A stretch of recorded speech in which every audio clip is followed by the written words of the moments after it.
Thank you for that generous and warm welcome. Thank you all for being here. I know it's a rainy day, expected to rain heavily. I hope it doesn't rain on Sunday. I think Pakistan is hoping it rains on Sunday. I'm thrilled to be here. Thank you for Entrepreneurial Social for creating this platform. Thank you to Deepa and her team from Mustard Seed. And thank you to Shivani for helping me curate my thoughts and try and share my journey, my experiences with you. So I started this company, my wife and I started this company 25 years ago.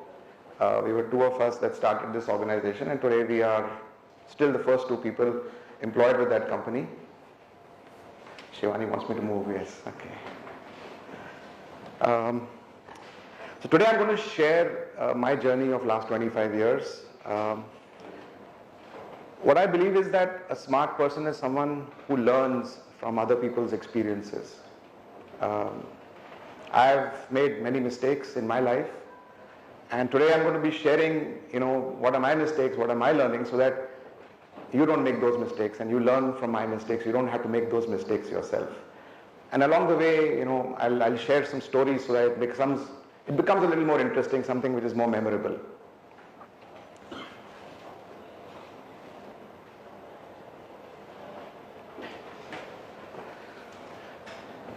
So as my introduction says that, I'm a medical professional. I'm a doctor by heart. The microscope that you see here was my first investment that I made when I went to study in the US with Dr. Kimi, and she's this world-renowned cancer specialist in Henry Ford Hospital. And she said, Dr. Arora, I will, or Sanjay at that time, she said, I will teach you provided you buy a microscope of my choice. So way back in '94, when I had no money, I traveled by an ST bus to Pune to demo this microscope. And at that time, it cost me 1,75,000. That microscope still remains my best investment. And our daughter is here, who's studying to be a pathologist, and I'm hoping in the next 2-3 years' time, I'll hand that over to her, because most people don't like to touch that microscope. It's almost like a heirloom, so that's my biggest investment. That's still my first love. There's a little anecdote about the second photograph there. That's when I was, comfortable behind the microscope. That was sort of my, we all have our comfort zones, and we are sort of insulated in that comfort zone. It's about coming out of that comfort zone and going to the other side. But this is when I was still behind the microscope in my comfort zone. And everyone who sat at that particular seat, especially every woman who sat at that particular seat, every pathologist who joined became pregnant. And I had nothing to do with that. And then I said, we get these new pathologists who join, we train them, and in few months they become pregnant and they leave. So we're going to make an ad, if any pathologist is unable to conceive, join Suburban Diagnostics. So we decided that's not going to work. So Dr. Arte, who's sitting next to me, she's 58 years old. And me, I said, the only two people who will sit on that seat are the two of us who hopefully can't get pregnant. So that we don't want to have any young women, sitting on that seat. So that's the joke about the microscope. 25 years ago when I started this business, and I think everyone has a trigger when they want to start their own business.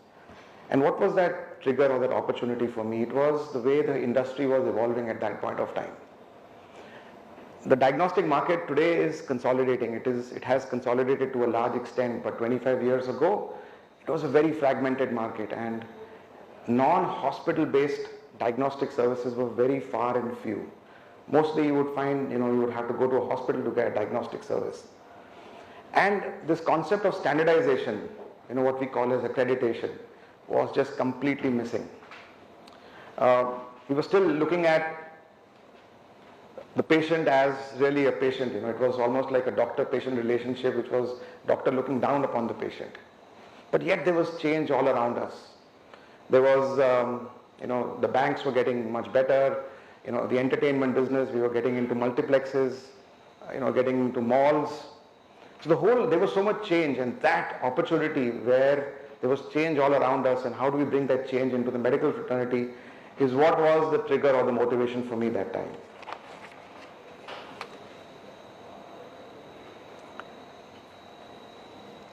So the idea was at that time was to convert the patient into a customer, to make the patient truly feel that they're not just coming because they have a problem, but they want to make them feel like a customer, where they have a choice. Well, let me ask people in this room, how do you choose your healthcare needs? Just think about it. Your GP that you go and visit, how did you choose that GP?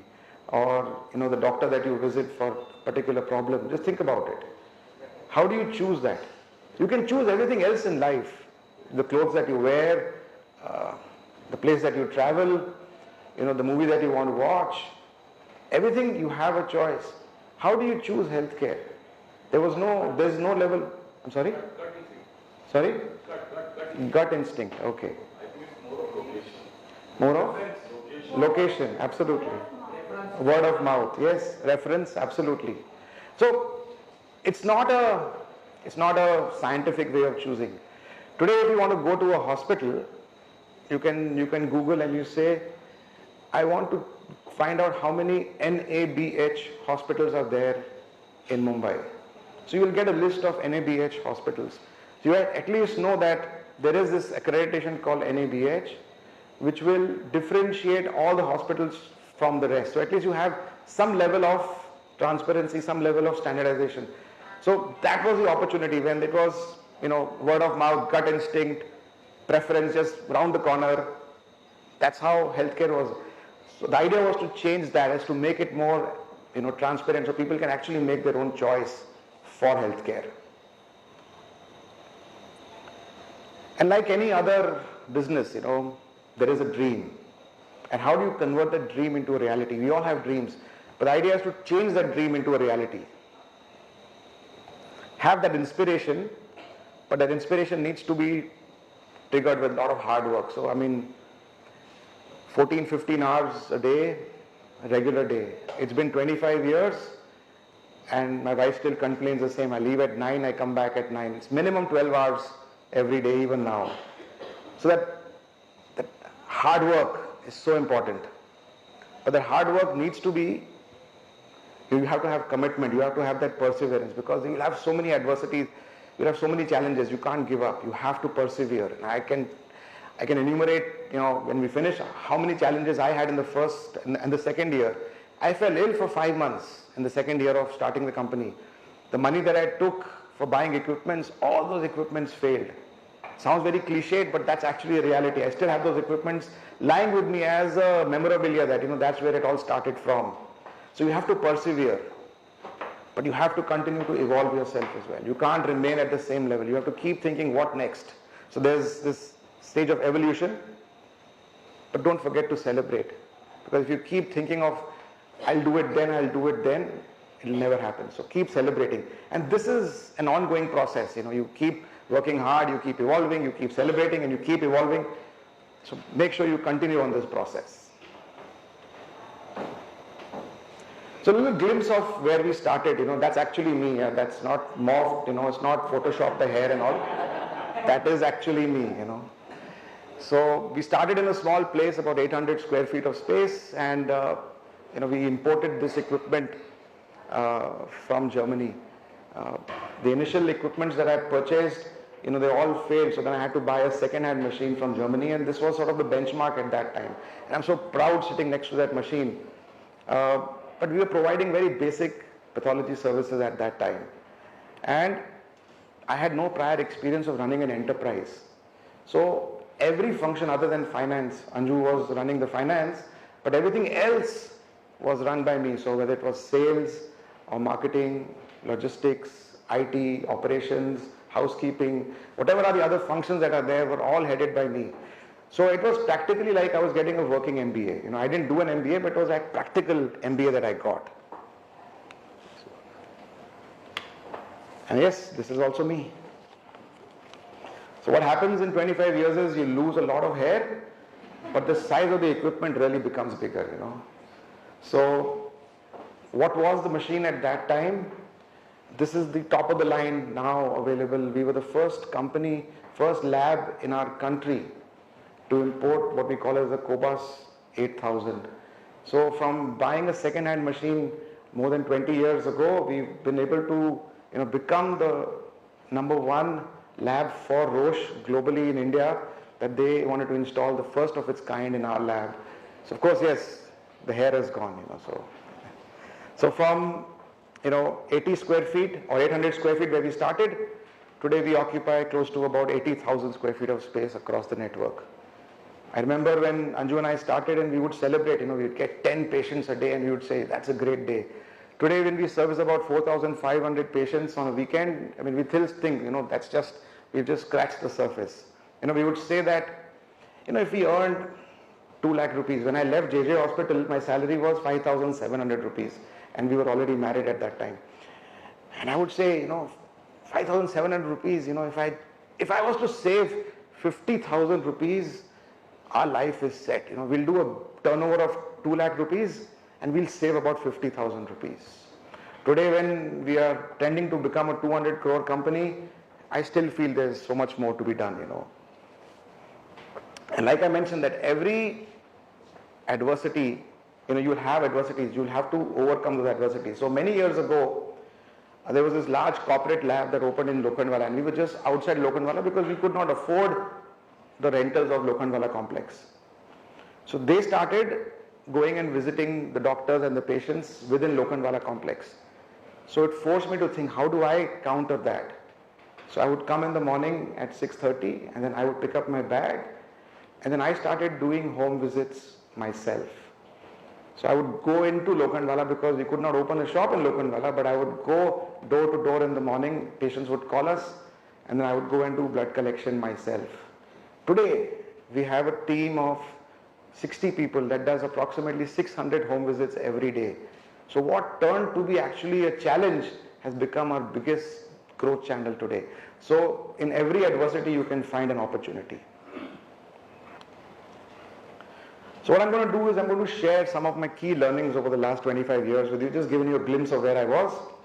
So I would start my day at 6:45 in the morning. I would reach there and I would open this shutter. We were on the ground floor, so we had the shutters at that time. How many of you have opened a shutter in your life? Okay, quite a few. Many of you have not. So anyways, I opened that shutter every day for many years. And I realized that what is that shutter teaching me? The first thing when you open a shutter is you have to bend down. And then only you can open. So you're bending down to something. So it teaches you humility. It teaches you to remain grounded. So you bend down. That's the way you start your day. It teaches you to be punctual. That if I don't open the shutter on time, nothing else will happen after that. So I learned punctuality from opening a shutter every day. It teaches you that sense of responsibility and ownership because I have the keys in my hand. If I lose those keys, if I don't have that sense of ownership and responsibility, I won't be able to do anything after that. It teaches you to have good health. When you open a shutter, it's not very easy, right? It takes a fair amount of effort to open a shutter. It teaches you maintenance. If you have a well-oiled shutter, well-lubricated shutter, it's much easier than if you try to open a shutter in the monsoon, especially when it is rusted. So it taught me maintenance. It taught me to have a backup plan, that if I'm not able to reach on time, is there somebody else who can reach on time to open the shutter? Taught me that backup plan. It taught me teamwork and collaboration, that if I reach at 6:45, who should come at 7, who should come at 7:30, and who will be there to close the shutter if I'm not there. Of course, initially I was open and closed the shutter, but it taught me to have that backup plan. And last but not the least, it taught me communication. That if your shutter is down and if a patient, somebody wants to reach out to you, you can still paint your shutter and put a number that, we are shut, please reach out to me. We didn't have internet at that time. I'm talking about, actually there was before the internet era. So it taught me communication. So opening the shutter every day gave me those learnings that I wanted to share with all of you.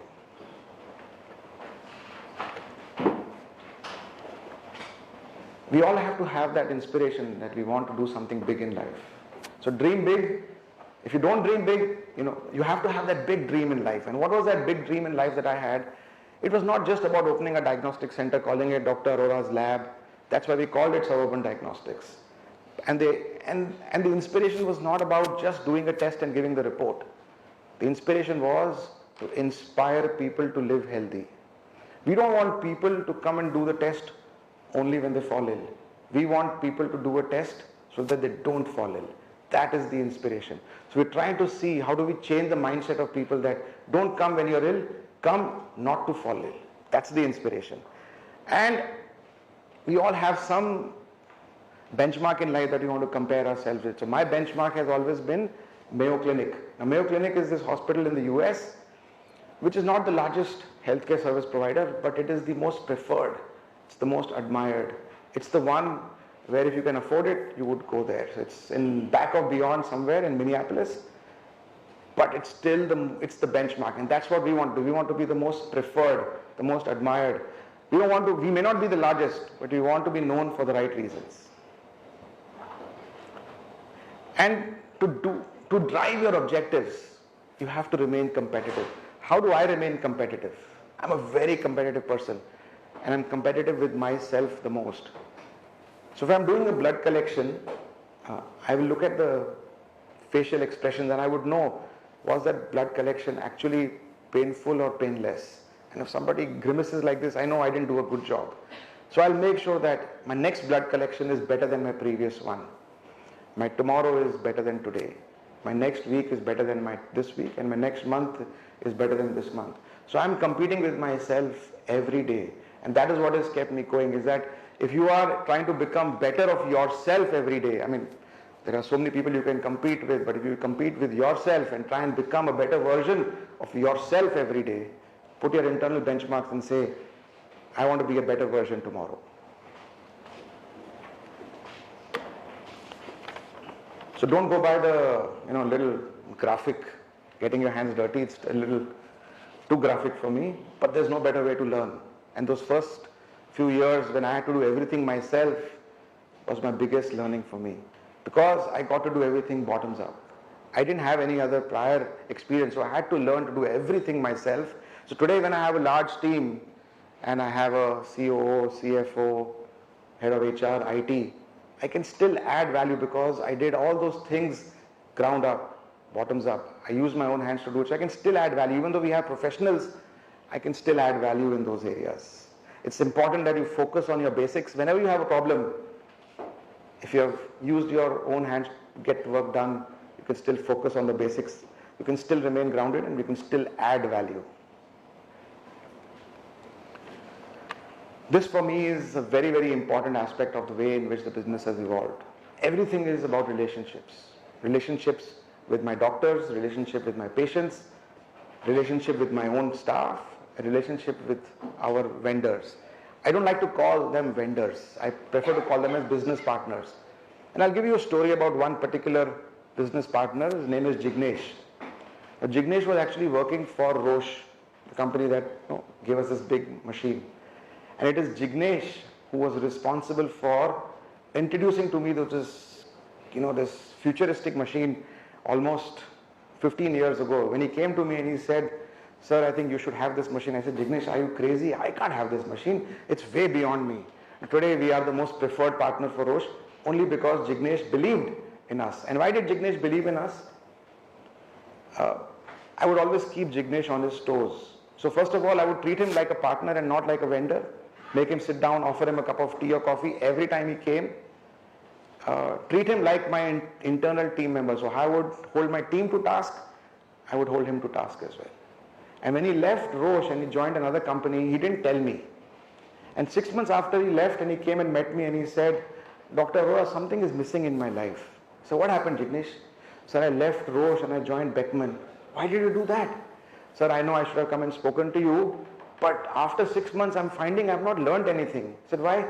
Sir, nobody has scolded me. Nobody has fired me. So today I've come to have a cup of coffee and get firing from you because I was missing that. And that is where I felt that I've been able to add value to somebody's life, that, only because you will give feedback to people that matter. Whenever you go to a restaurant and you don't have a great experience, you have two choices: either to give feedback because you want to remain connected to that place, or you can just walk out and say, "I'm never going to come back." So I believe if you give feedback, it's the best way to remain connected. So that was my story with Jignesh and today Jignesh has left that company and joined another company, and he came and said, "Dr. Arora, forget India, you need to look at Africa. because I am now handling the African, space. That's where you need to set up a lab. So every business partner, every vendor has given me that dimension which I would not have thought of it myself.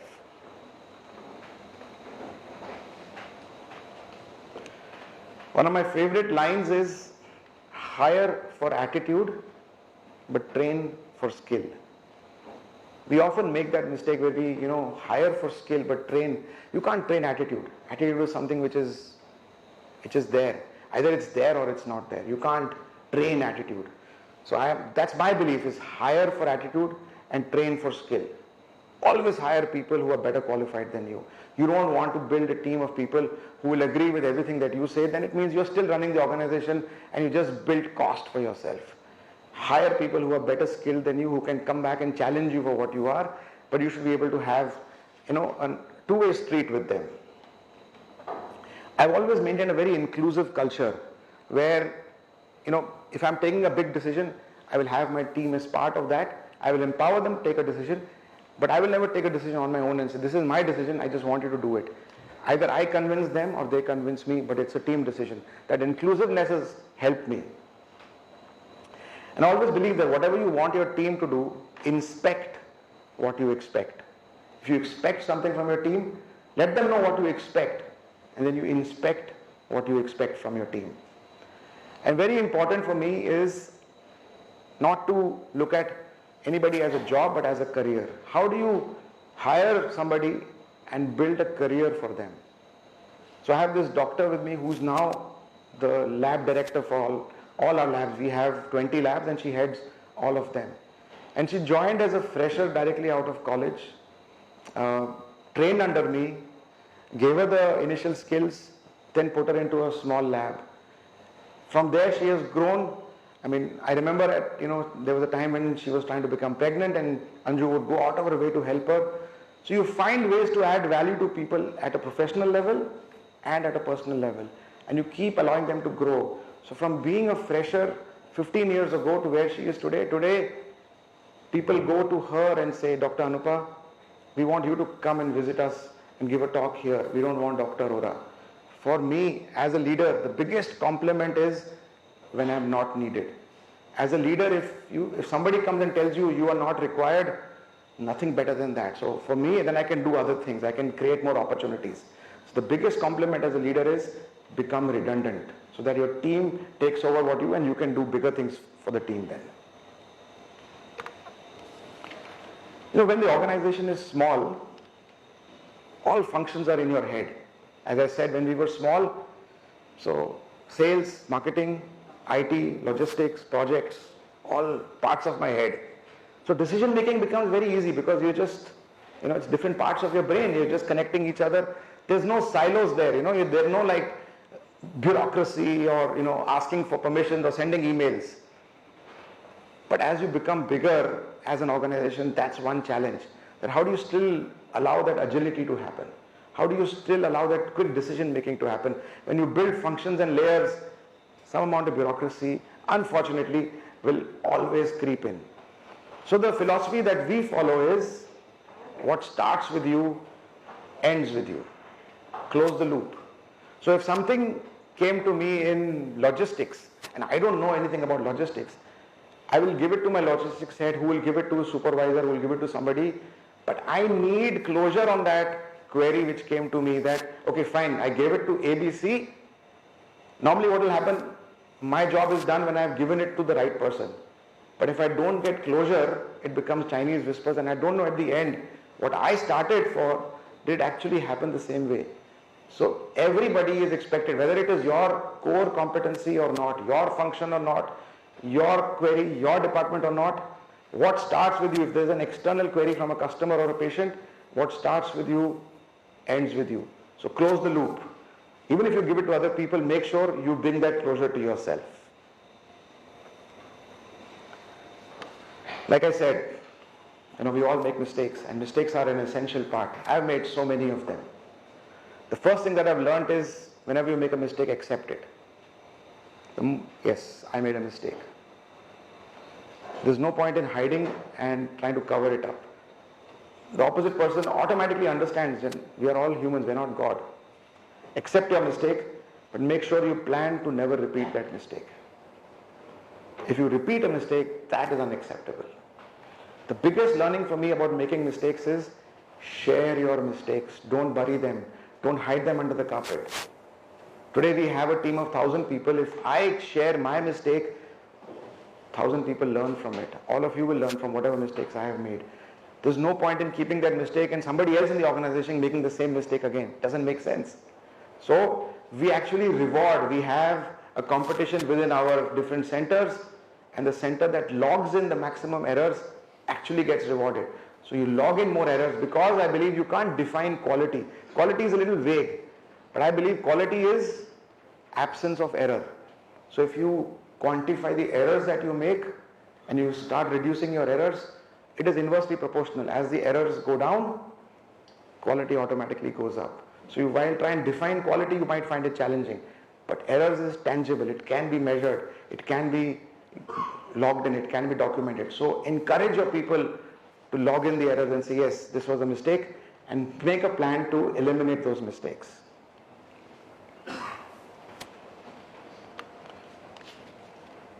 If you want your people to come on time, but you don't come on time.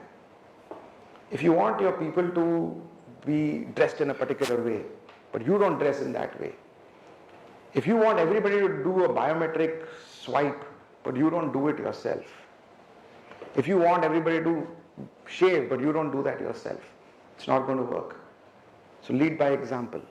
Whatever you want your team to do, do it yourself first. You have to lead by example. You have to set the right example. Virat Kohli cannot jhap anybody in the team if he's hit a bad shot and got out. He doesn't have, he cannot do it. Because he has to lead by example. If he got out while trying to do something good for the team, yes, fine. But if he sets the wrong example, he has no right to tell anybody else in the team. So lead by example. Even though you are a leader, don't shy away asking for help. I think the team feels that sense of vulnerability and connect when they see that my leader is also is also human. So become vulnerable. It's okay. Ask for help. There's nothing wrong in asking for help. I ask for help every day. 2 lessons. When you become a leader, you have tremendous power. So our first HR consultant told me, Dr. Arora, just because you have the power does not mean you have to use that power. Learn to use that power judiciously. So if you have to admonish people, admonish privately. Never admonish people in front of anybody else. Never give a feedback, a firing, anything negative on a weekend. So if you are a 5-day working, never give negative feedback on a Friday. Wait for the weekend. You don't know what that impact will have on that person over the weekend. Wait till Monday. Come back and then think about it. Take 5 seconds. Don't react at that time. Respond. And if you want to appreciate publicly. Nothing better than being appreciated in front of your team. Nothing worse than being negated in front of your team, but nothing better than being appreciated. Appreciate generously, appreciate publicly, but admonish privately. And never do it on a weekend.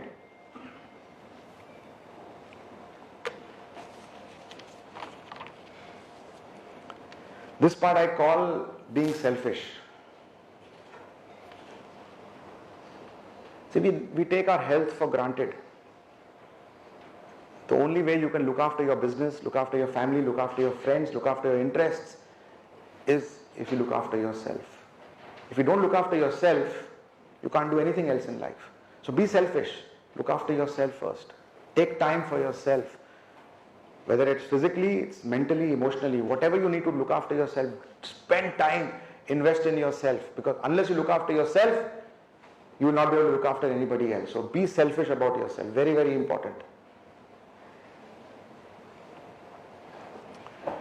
I'll share my business card. I'll show you my business card. I believe life is 2 sides of a business card. There is this professional side, but there's also a personal side. Let's see if I can show you one. So this is the professional side of the business card. Then there is this personal side of a business card. So the personal side says the 5-dish cafe. So eventually I want to start a restaurant. I cook breakfast for my family every Sunday, and I'm a fairly good cook. And it says aperture control. So I'm an avid photographer, as you can see. So I, love photography.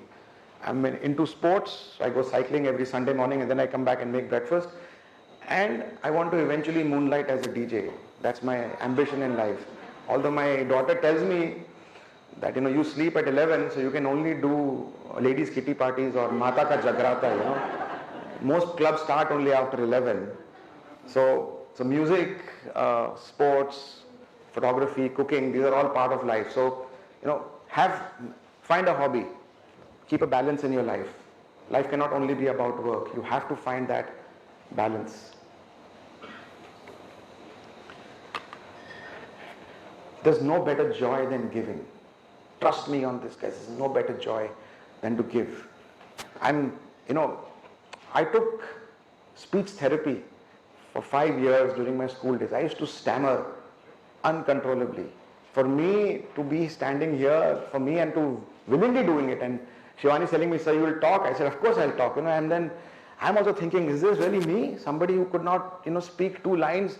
I took speech therapy for 5 years in my school to be able to speak like this.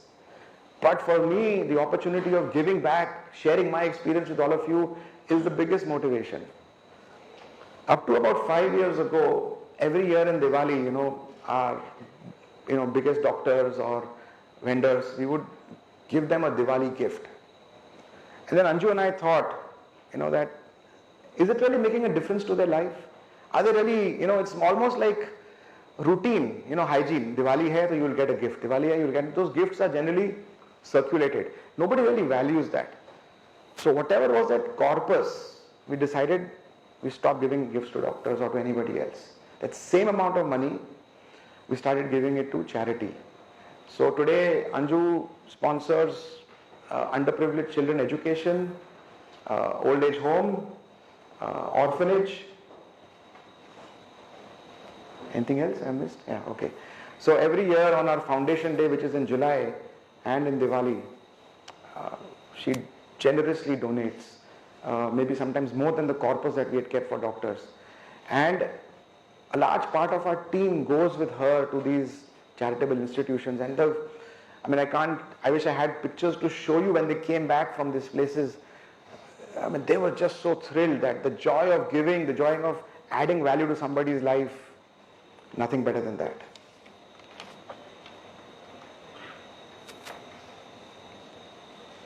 So these are some of the experiences I have shared with me. I'm looking forward that once I'll be in the audience and you guys will be here, and I'll be looking forward to hearing your success stories. Thank you for your time today.